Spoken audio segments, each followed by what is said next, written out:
സക്കാത്ത് ഇസ്ലാമിലെ പഞ്ചസ്തംഭങ്ങളിൽ മൂന്നാമത്തേതാണ്. സമ്പന്നരായ മുസ്ലിങ്ങൾ തങ്ങളുടെ സമ്പാദ്യത്തിന്റെ ഒരു നിശ്ചിത ഭാഗം പാവപ്പെട്ടവർക്കും അർഹരായവർക്കും നൽകുന്നതിനെയാണ് സക്കാത്ത് എന്ന് പറയുന്നത്.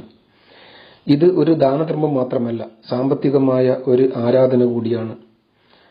സക്കാത്തിന്റെ പ്രാധാന്യം: സമ്പന്നരും ദരിദ്രരും തമ്മിലുള്ള അന്തരം കുറയ്ക്കുന്നു, സമൂഹത്തിൽ സാമ്പത്തിക നീതി ഉറപ്പാക്കുന്നു, സമ്പന്നരുടെ സമ്പാദ്യം ശുദ്ധീകരിക്കുകയും മനസ്സിനെ ശുദ്ധമാക്കുകയും ചെയ്യുന്നു, പാവപ്പെട്ടവരുടെ ആവശ്യങ്ങൾ നിറവേറ്റാൻ സഹായിക്കുന്നു.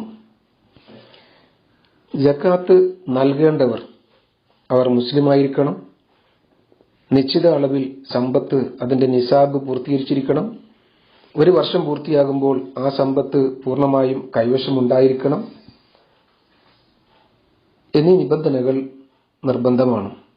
സക്കാത്ത് നൽകേണ്ട ഇനങ്ങൾ: സ്വർണം, വെള്ളി, പണം, കച്ചവട സാധനങ്ങൾ, കൃഷി ഉൽപ്പന്നങ്ങൾ, കന്നുകാലികൾ എന്നിവയ്ക്കെല്ലാം സക്കാത്ത് നൽകൽ നിർബന്ധമാണ്.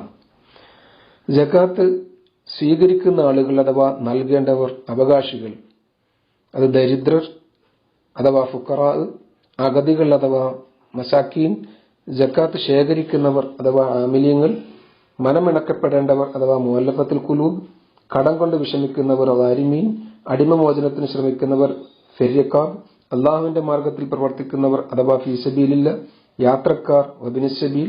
സക്കാത്ത് ഇനി വിതരണം ചെയ്യേണ്ടത് സക്കാത്ത് അർഹരായവർക്ക് നേരിട്ടോ വിശ്വസ്തരായ സംഘടനകളിലൂടെയോ നൽകാവുന്നതാണ്.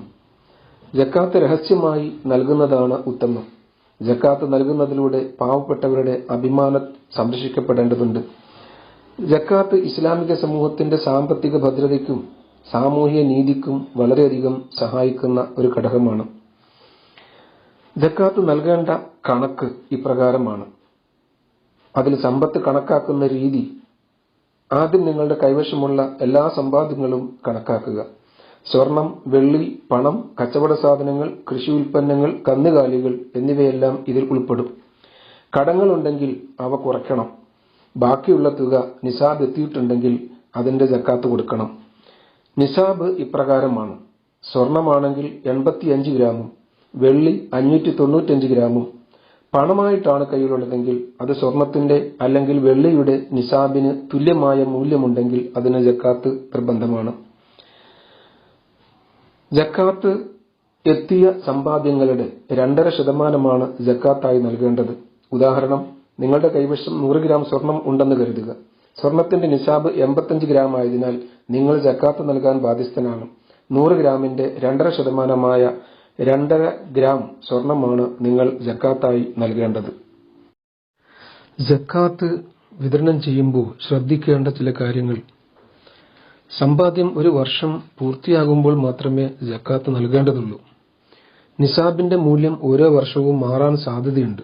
അതിനാൽ കൃത്യമായ കണക്കുകൾ അറിയാൻ വിശ്വസ്തരായ പണ്ഡിതന്മാരുമായി ബന്ധപ്പെടുന്നത് നല്ലതാണ്. കാർഷിക വിളകൾക്കും കന്നുകാലികൾക്കും വ്യത്യസ്തമായ കണക്കുകളാണുള്ളത്. കാർഷിക വിളകൾക്കും കന്നുകാലികൾക്കുമുള്ള സക്കാത്ത് കണക്കാക്കുന്ന രീതികൾ താഴെ പറയും പ്രകാരമാണ്. കാർഷിക വിളകളുടെ സക്കാത്തിൽ ജലസേചനം ആവശ്യമില്ലാത്ത വിളകൾക്ക്, മഴയെ മാത്രം ആശ്രയിക്കുന്ന വിളകൾക്ക് മൊത്തം വിളവിന്റെ 10% സക്കാത്തായിട്ട് നൽകണം. എന്നാൽ ജലസേചനം ആവശ്യമുള്ള വിളകൾക്ക് മൊത്തം വിളവിന്റെ 5% സക്കാത്തായിട്ട് നൽകണം. വിളവെടുപ്പ് സമയത്താണ് സക്കാത്ത് നൽകേണ്ടത്. ധാന്യങ്ങൾ, പഴങ്ങൾ, പച്ചക്കറികൾ എന്നിവയെല്ലാം കാർഷിക വിളകളിൽ ഉൾപ്പെടുന്നു. കന്നുകാലികളുടെ സക്കാത്ത്: കന്നുകാലികളുടെ ഇനം, എണ്ണം എന്നിവയെ ആശ്രയിച്ചാണ് സക്കാത്ത് കണക്കാക്കുന്നത്. ഓരോ ഇനത്തിനും നിശ്ചിത എണ്ണം നിസാബ് ഉണ്ട്.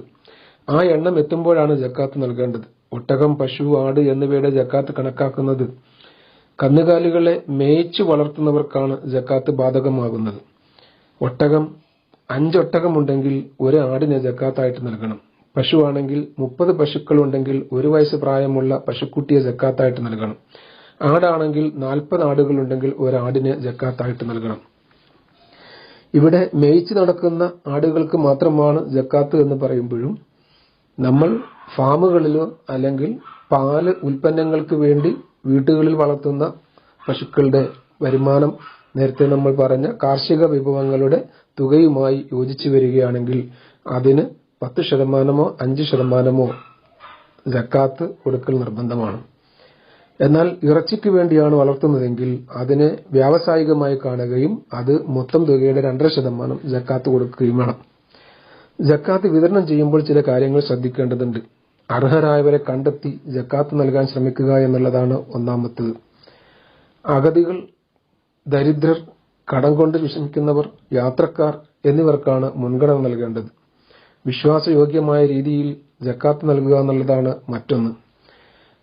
വിശ്വാസയോഗ്യമായ രീതിയിൽ നേരിട്ടോ അല്ലെങ്കിൽ വിശ്വസിക്കാൻ പറ്റുന്ന സംഘടനകളിലൂടെയോ നമുക്ക് സക്കാത്ത് വിതരണം ചെയ്യാവുന്നതാണ്.